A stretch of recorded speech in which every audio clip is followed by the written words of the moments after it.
A great philosopher once said, UI, see you later. Let's get to some Braves talk.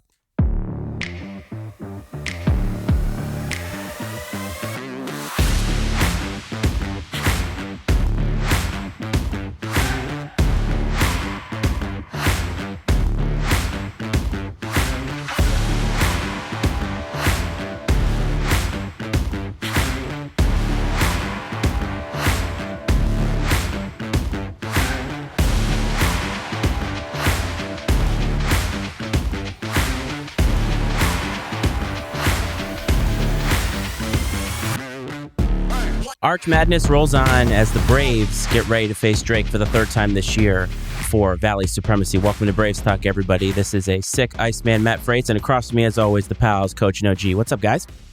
Iceman, OG, Braves Nation, happy semifinal Saturday at Arch Madness. I suspect that there are probably some Braves fans in St. Louis who are in recovery mode right now after a late night at the Enterprise Center, and I'm sure celebrating afterwards at the various locations around St. Louis.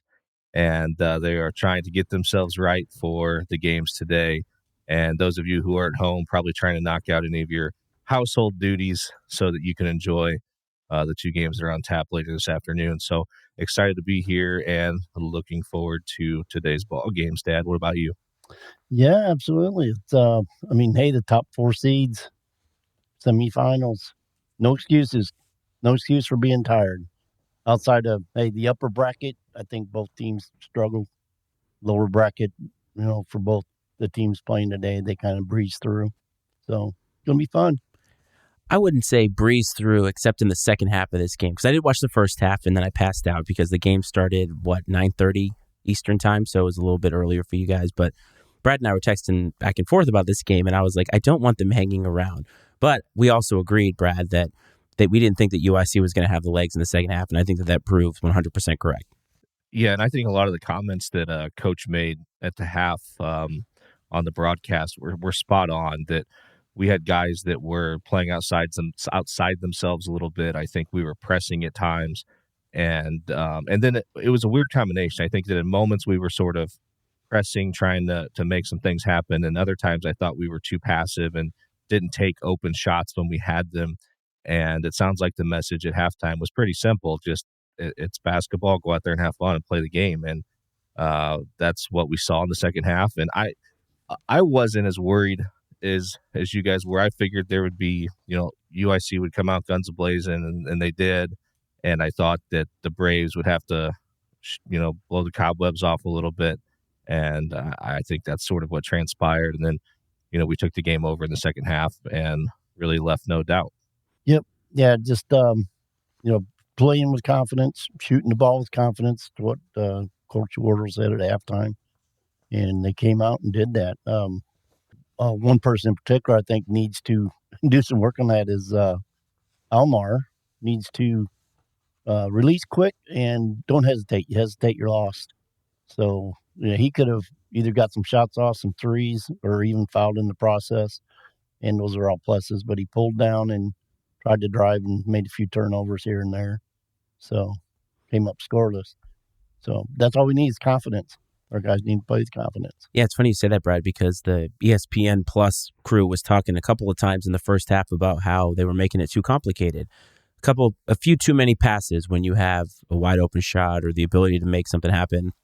And I thought that was the story of the first half. But I did tell you that I thought that Mal really held the team together in the first half. And if you look at his stat sheet from the first half to the second half, didn't really do a whole lot in the second half. But I kind of thought he kept the team together and was able to make sure that they were able to get to that second half and be able to play a little bit looser. And a lot of the other guys were able to come through. Like Duke Dean had, I think it was scoreless at halftime. And so, that's not going to happen two halves in a row. Obviously, Connor Hickman had a great second half coming up with 20 points. But I thought that the second half was more indicative of the ceiling of the team.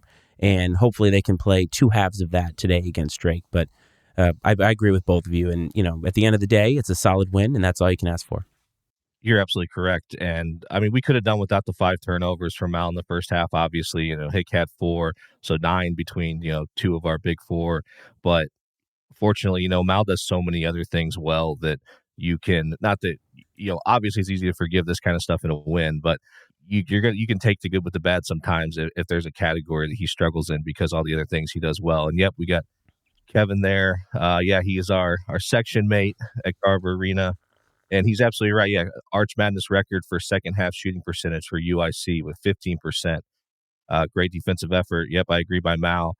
Rivera was a non-factor, and they held UIC to 4 field goals in the second half, which was incredibly impressive. And I don't even think that they made their first field goal till beyond the 10-minute mark, or under the 10-minute mark in the second half. Yeah, and hey, kudos to Kevin again.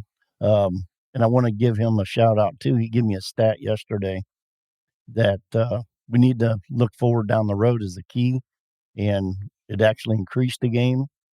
And that is a Christian Davis when he scores 8 or more points. We are now 15-2 overall, 9-1 in conference play when he scores 8 or more. So thanks, Kevin, for that information. And it's key to look forward to. Christian's our man. Yeah, we got 24 points from the bench, which was key. I think the times that we've been on here after a game hasn't gone our way, we talk about the lack of production from the bench. So 24 points there. I thought that,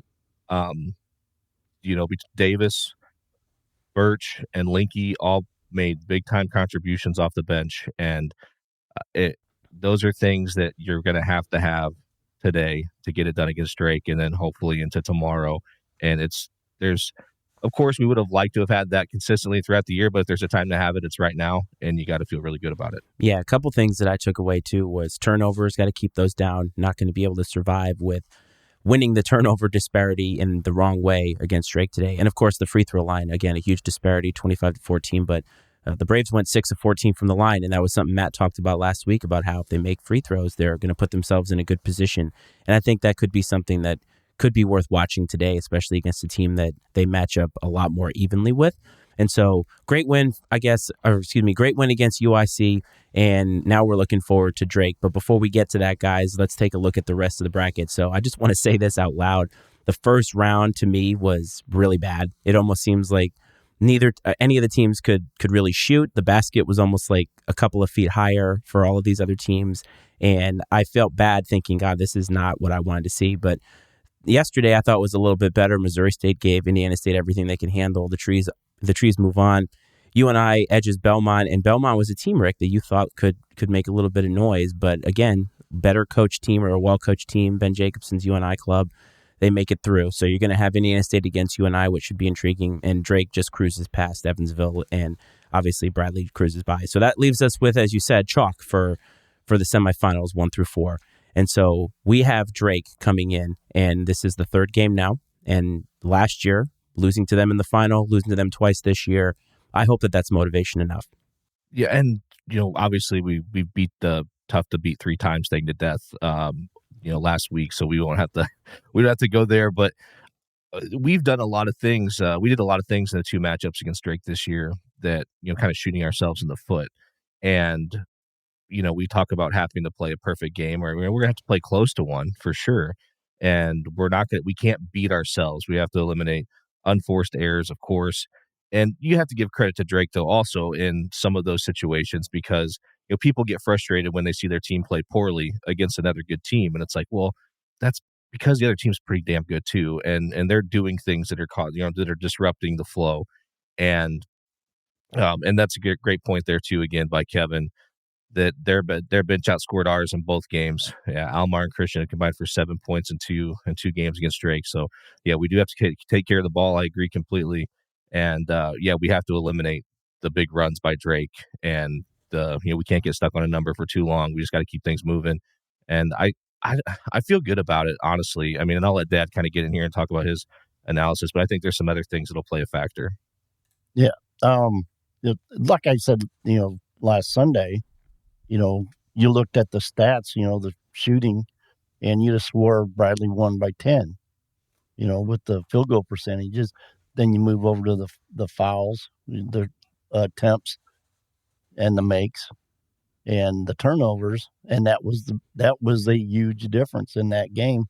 And the motivation of being hey, moving on to the championship game, if we can pull off the win, being Drake, the second place team, knowing you've played them pretty good both times you've played them this year. The times you've lost to them, both times was under 10 points each. That's within striking distance.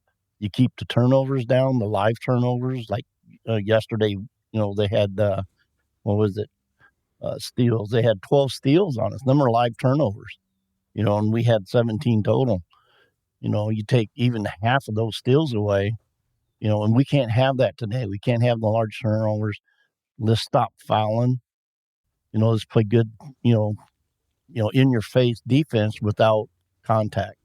If that's possible, still be physical. But yeah, we need to come at them and be confident, and that, hey, we're the dogs chasing them now, and we're going to get them. They got the big old zero on their back. Yeah, and I'll be curious to see if we do anything different defensively, because we switch on defense. And, I told Dad last night, I've kind of made the mistake through these shows talking about Mal locking down the other team's best player. And yes, he does spend a fair amount of time guarding the other team's best player more often than not, but we switch. And so it's more of a team defense thing. And I think that, going into this game, as fans, we're like, all right, Mal's got to lock down DeVries, like plain and simple. That's what has to happen. But that doesn't necessarily fit in with how we play defense. So I'm curious to see if there are any adjustments that are made there to try to keep Mal on Tucker.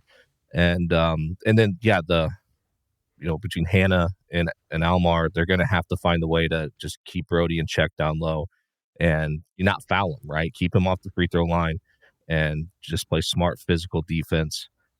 And we'll see what happens, and let's not forget, at the end of the day, like, we really need Hickman and Dean to show up. Those guys got to show up and play like, the all-league guys that they are.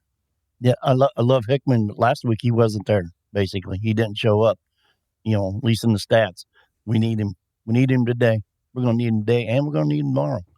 Let's be positive about this. We're going to need him tomorrow. And I think you're also going to need the kind of quality bench minutes that we got in this game. I mean, these are guys we haven't talked about a whole lot in Birch and Christian Davis. And I think that if we're going to get the kind of solid minutes that we got there, I mean, Linky didn't have as many minutes. And obviously, if you look at the stat sheet, it's not as eye-popping. I did appreciate his amazing alley-oop there, which was clunky but effective. And it is what it is. But we're going to need that. I mean, Matt talked about it last week, 1 through 8. And these are guys, again, outside of Linky recently, Brad, we haven't really talked about these guys. I mean, Damari Birch getting, I think, 23 minutes, and Christian Davis or something like that, where they're getting real playing time. And we're going to need that because we're going to need that depth to shine through. And if some guys get in foul trouble or somebody struggles, we're going to need guys like that to keep this thing together. And I'm banking on the fact that first half against UIC was sluggish. It was cobwebs. And they really turned it on. And I think that Coach Wardle's words, I think that everything that happened at halftime is going to translate to this game. And I think that motivational factor is intangible, but I think it's real. No, I agree completely. And we saw the things last night. What we saw last night was what we need to win this game, minus the turnovers, obviously, and maybe the slower start on offense. But you mentioned quality minutes from the bench and great shooting from our guards, a great team defense. That's the recipe, man. That's what we've been asking for. And so you have to sit there and have confidence that the team's going to be able to carry that over into today and tomorrow. And I'm looking forward to seeing it. Obviously, they're a great basketball team. They're well coached. They've got the 2-time player of the year, all those things. We know that stuff, but you only got to beat them once, right? I mean, it's not like we only got to beat them one time and by 1 point. That's all we need. And this team is perfectly capable of doing that. And, Kevin mentioned again, kind of avoiding those situations where we kill ourselves down 16-6 in the first 5 minutes when they came to Peoria. And then obviously the 17-2 run to end the first half when we went to their place. And if we can eliminate that and we don't put ourselves in a hole that we have to, climb out of, you have to feel good about our chances. And also, you talked about the revenge thing. I think there are a few coaches out there who I think do a better job of finding a way to put a chip on a player's shoulder or on a team's shoulders than Brian Wardle. I feel like he's masterful at, this underdog role and finding a way to motivate his team to come out and play well. And if you watched any comments from the press conference after last night's game, Connor Hickman mentioned that, it didn't feel good that game. The game last year where they lost the championship against Drake did not feel good. That feeling has resonated with him for a year. And, they've been waiting for this opportunity. And so I'm excited to see how they answer. Yeah, and from all accounts on X, it looked like Bradley fans traveled really well. Hopefully they can have a slight edge again in that to keep things moving. So if Bradley goes on a run, the crowd starts to get into it, and maybe we can almost fake a home court advantage there in St. Louis. And that was one thing I really took away, as you could tell. It was loud on TV, quite honestly. Yeah, the Bradley fans always travel well to Arch Madness, especially when the team is performing well. And I think you're going to see even more fans there today. A bunch of stuff on X of people heading that way. And it's exciting, man, all around. And I can't wait. And I wish we could make it down tonight. It's just not going to happen. But, the Braves take care of business. I anticipate being on the road to taking the championship game tomorrow. Rick, how did you feel about the officiating in this game? Oh, I got positive and negative things to say about officiating for every game. Not bad. I mean, I think, there's the foul on the 3-point shooter on Duke Dean. I mean, the smallest guy on the floor, and they did show the replay, and man, it was like, okay, he got his hand, but man, so slight, and yeah, I don't know. I'm one of these, if it's minimal contact, you don't call that stuff. But I think flopping needs to also be called. You can call 2 double fouls if you want as officials. It's in the rule books. But you get a shooter like that gets barely swiped on the hand. You can go ahead and call the foul on the defender, and a guy makes a dramatic flop. You need to call that too. So I mean, that's all part of the rules. But I'm sure somebody out there will disagree with me on that and the technicality of it. But hey, I don't care. I just, come on, if whistle blows, just, you don't need to fall down and cry like a baby. They've been watching LeBron too long. What can I say? But Brad, you did say up until a point, you're like, I feel like the officiating has been consistent and fair. And then 2 fouls in a row, you're like, never mind. I take that back. Yeah. And I had a feeling like as soon as I said that it was going to change because, through the first, 10 minutes or so, maybe longer. I don't know. I was like, I feel like the officials, I hadn't noticed them, and that's a good thing when you don't notice officials. And I mean, and there were fouls being called, but they weren't, it didn't seem apparent that the officials were trying to make their presence known as you see sometimes. And so I felt pretty good about that. And then not too long after, everything changed a little bit. But we joke all the time at the games and here at home, whenever there's a discrepancy in the fouls, you just know it's coming. If they've got 6 or 7 fouls and Bradley's got 1 or 2, that by halftime it's going to be pretty much even or real close. And so it is what it is. We've dealt with it all year, and we just have to take it. It's part of the game, unfortunately.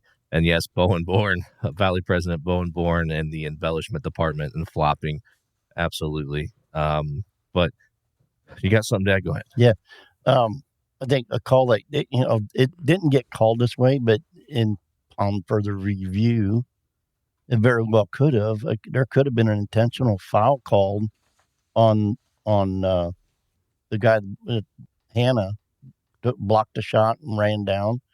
Because I mean, if you're going up to try and block a shot, you got to at least go for the ball.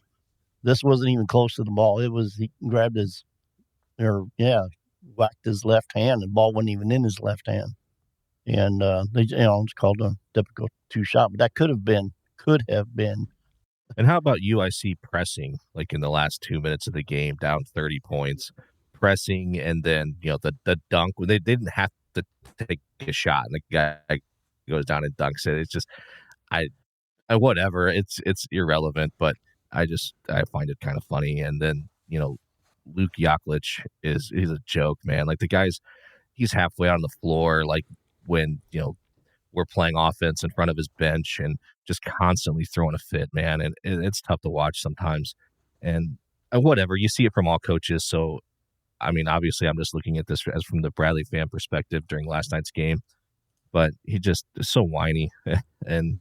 But again, part of the game, we see it all the time, and we're moving on from UIC and looking forward to the Bulldogs. So I want to ask you guys something, and it's not related to the Braves, although it is kind of related. So Southern Illinois mutually parts ways with their coach, and that means he got fired. And I've seen a lot of takes on this, and I just wanted to get your thoughts on it because obviously it affects the future of Bradley basketball.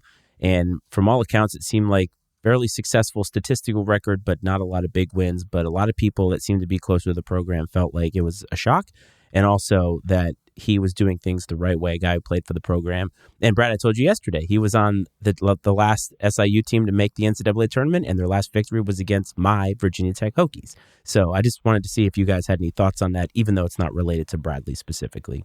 It caught me off guard a little bit. I think that maybe if things kept going the way that they seem to be tracking for them, maybe things were going to go in that direction. But also, I think what hasn't helped them is the fact that the Mask and Jones both left and are having success elsewhere at a high level. And I'm sure that didn't do him any good. But I find it funny because like those guys all tweeted that they support him, and it's like, yeah, but you support him so much that you left him. I mean, and I get that's the world, NIL and everything else. We don't got to go down that road, but I did see something on X from someone who seemed to be familiar with the situation that said that it was kind of an internal hatchet job by one small-time booster, or excuse me, one staff member, one administrator, and a handful of small-time boosters, like, kind of went. It sounds like the whole thing caught the athletic department off guard, like they didn't even know it was coming, type of thing. Just very weird. I mean, the sentiment that you kind of see from most SIU fans is all positive towards Brian Mullins, and it's unfortunate when anybody gets fired and loses their job. I mean, but in the coaching world, it's part of the business, and two, at the same time, I guess it just depends on your standard. Valpo would take what SIU has had during Brian Mullins' tenure, and a lot of other places would too. But I guess you could say that they're establishing the standard there. That what's taken place in his time there is not good enough to be retained. Let's see what move where they go next. I don't know. I haven't researched much if there's someone out there that's a favorite to take the job, but I'm sure my dad has a few thoughts. I don't know. Yes, administration. Now I also understand that the AD there is fairly new. So obviously when new ADs come in, they want to give it a year or so, and then they're going to bring in their guy. But, hey, the success of Mullins, his overall record may not be super spotlighted. But, I mean, they finished third last year. They were one game out of getting the bye this year, so pick up a Valley win somewhere along the line. And their first game was yesterday. But, I don't know. Mullins is a very good coach. He'll land on his feet to see where he goes, and wish him all the best. One thing it made me think about was you talked about standards and expectations, Brad, and how Coach Wardle has created a culture where the expectations are high, and he's continued to meet those expectations to the point that the university continues to retain him. And in today's college world where you either win or you get cut, I mean, it doesn't matter whether you're part of the program or not. When Mullins gets cut and he was on the team, played for the program, right? Lives, eats, and breathes SIU basketball. And he's gone because the culture of winning is that, and the expectations become unrealistic sometimes. And so it makes me appreciate a guy like Wardle who's been here. He's on, his 9th season, going to be coming up on his 10th if he stays. And that's really awesome, especially at a school that a lot of people in the national spotlight would see as like a jumping point to larger jobs. And for the culture to be able to be created here in Peoria, I think is awesome. And when you see a lot of this turmoil in other Valley schools, that's a great thing for Bradley, in my opinion. Bradley's in a really good position compared to other schools in the Valley in a lot of different ways, and the program's in a really healthy place. And I think that there's a lot of potential moving forward. Either way, I mean, it would be I think a lot of people would hate to see Wardle go whenever that day comes, but it would be the first time in a really, really long time that Bradley was hiring a coach because their former coach got hired away for a better job, got promoted basically. And that hasn't been the case for a really long time. And, if it comes to that at some point, obviously we'll we'll talk about it. But I hope Brian Wardle stays for a really long time, and we just keep this thing rolling. Yeah. Hey, Rick, so it's your time. You are the prognosticator here. You obviously get almost all of your picks right. And so there are 2 games left to pick, and I would love to know what your non-homer picks are for these games today. Okay, the non-homer picks. The first one's going to be tough, because Indiana State, but I got to say, even yesterday, they played maybe a half. We talk about breaking down how many minutes of good basketball Bradley's been playing lately. 30, we need 35 to 38 minutes of good basketball today from Bradley. But Indiana State yesterday, it was a 3-point game at half, and then it took a little while for them to get kicked up. And then Mo State got a little playing me ball and out of the team concept. You saw what happened. So I don't necessarily think that overall Indiana State has been playing super great, not like they had earlier in the year, but they're going to have to today against Northern Iowa. And because Northern Iowa's pretty deep as well, deeper than Indiana State. I'm going to go out on a limb on this one. I'm going to give it to UNI. Oh, man. Probably maybe by 5. Okay. All right. And what about Bradley and Drake? I know this is tough to be a non-homer, but your analytical mind, give us your analytical thoughts, and then just go BU all the way. I felt differently even waking up this morning thinking about this game than I did the other 2. Where the other 2, I was uncertain, kind of knowing our past, knowing Drake. I think we can pull one out. I really do. But if we do, it's going to be very similar, maybe 5. And I think I'm going to go on a limb and do that as well. It's going to be UNI and Bradley in the championship game. That would certainly be worth watching. You get some veteran coaches there. And I always think that veteran coaches matter a lot this time of year because, yes, Indiana State has the reigning coach of the year, but Ben Jacobson's been there a long time. He's seen pretty much everything. And it's difficult for him to get rattled. So I don't think that you're way off, but I hope that you're more right about the second pick than you are about the first pick, because I don't really care who wins the first game as long as Bradley wins today, because I want to be doing this again for the title game, and I want to have something to celebrate, damn it. I got to say, honestly, I want Indiana State to win. You were hesitant to say that last week. Last time you were like, I don't care. No, after watching them closely, even yesterday, and knowing how we played them at their place, yeah, I want them to, and I want Northern Iowa to give them all they can handle, and Indiana State to pull it out. I'd much rather play Indiana State than Northern Iowa right now. But we'll take either. Hey, fear none. Play anywhere and fear none. So that's we'll right. Take them all. It is that time of year for that kind of stuff. Well, guys, game is in a couple of hours. I'm going to be away, so hopefully my luck of not watching and having the team do really, really well will translate today. Going to be celebrating a little man's birthday with some other folks. So I will hopefully be able to tune in a little bit, but do you guys have any parting thoughts before we get everybody out of here so they can get their chores done and go watch the game? Yeah, I don't know what this other game you guys were talking about is. As far as I know, there's only one game that matters today, and that's at 5 o'clock this evening. And I fully expect the Braves to come out and be ready to play. If for Drake to win this game, it's going to take everything they have, because I think that you're going to see the best version of the Bradley Braves today. And we've talked a lot about that version of the Braves is really difficult to beat and would be really difficult to beat. And so all about the Braves today, of course, and whoever wins this other game you're talking about, they can take their beating tomorrow when the time comes. All right. I love it. I want to thank everybody for tuning in today. If you're not in St. Louis and you decided to tune in to us, we really appreciate that. And hopefully we will be able to celebrate a win tomorrow. If not, we will still be back after the result of this game, because we have the offseason to look forward to no matter what happens. But let's all be positive. Braves win today, and we get to break down, hopefully tomorrow, a championship game. But I want to thank everybody again. I hope this finds everybody well and safe. Have fun watching the game, whether you're in St. Louis, whether you're not in St. Louis. And we'll talk to you next time. From the OG, from the coach and me, this is Braves Talk.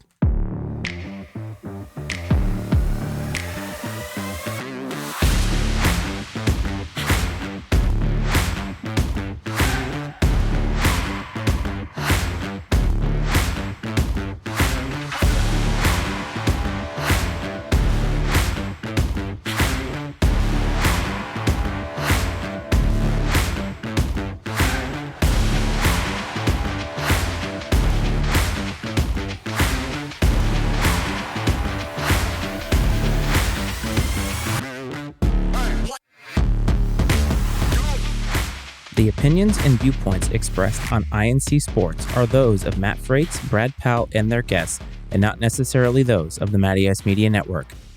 I&C Sports is exclusively owned by Matt Freites and Brad Powell and is brought to you by the Matty Ice Media Network.